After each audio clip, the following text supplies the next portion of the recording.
राष्ट्रपति Joe Biden और प्रधानमंत्री नरेंद्र मोदी के बीच द्विपक्षीय वार्ता के दौरान जेट इंजन और MQ-9 ड्रोन डील पर चर्चा होने की संभावना है। देखिए, TV9 भारतवर्ष ने आपको बताया पहला बड़ा मुद्दा क्या होगा, चीन का, और दूसरा बड़ा मुद्दा रवि, यह भी बहुत महत्वपूर्ण।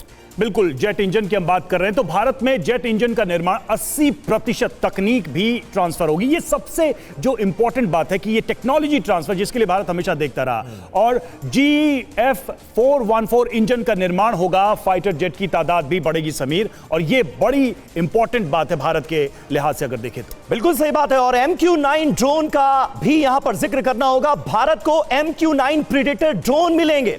कुल 31 MQ-9 प्रीडेटर ड्रोन देगा अमेरिका। 1200 किलोमीटर तक मार करने की क्षमता होती है इनकी।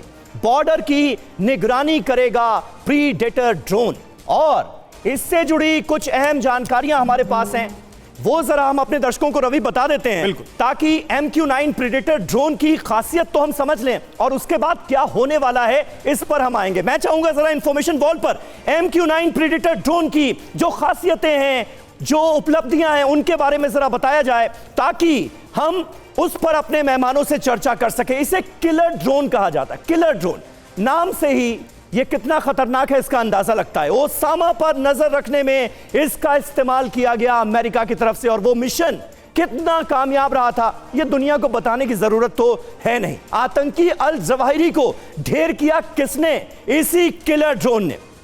ईरानी कमांडर कासिम सुलेमानी की हत्या की गई थी, उन्हें मार दिया गया था, टारगेटेड अटैक किया गया था उनके ऊपर, उसमें भी MQ-9 प्रीडेटर ड्रोन इस्तेमाल किया गया। और तालिबान के खिलाफ अफगानिस्तान में इनकी तैनाती की गई, पाकिस्तान के कबायली इलाकों में तैनाती की गई MQ-9 प्रीडेटर ड्रोन्स की। और यह है किलर ड्रोन की खासियत। इराक युद्ध में भी अमेरिका को इन ड्रोन्स ने बढ़त दिलाई थी। सीरिया, सोमालिया, यमन और लीबिया में इनकी तैनाती की गई थी। और ऐसे में जब ये किलर ड्रोन्स हमें हासिल होंगे, भारत को हासिल होंगे, तो ये कितनी बड़ी उपलब्धि होगी। SVP सिंह साहब, आपसे बेहतर कोई डिस्क्राइब नहीं कर पाएगा। ये किलर ड्रोन्स हमारे लिए कितने फायदेमंद साबित हो सकते हैं, और क्या ये डील डन मानी जाए? सबसे पहले डील तो डन है जी। इंट्रिकेसीज गवर्नमेंट टू गवर्नमेंट जो बातचीत चल रही है अभी डील को फाइनलाइज करने के लिए, उन कदमों में है। हाँ।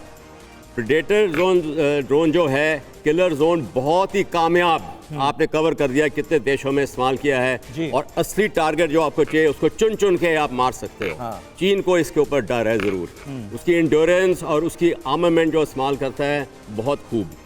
पर एट द सेम टाइम मैं बता रहा हूँ आपको कि 2035 में अमेरिका की मिलिट्री इसको बंद कर रही है प्रोडक्शन अपने लिए। अच्छा। और दूसरा ड्रोन बनाएंगे तो उससे 2035 में, लेकिन 2035 आज से 12 साल पहले। बट वो हमारे फोर्स लेवल की कैपेबिलिटी में नथिंग टू टेक अवे।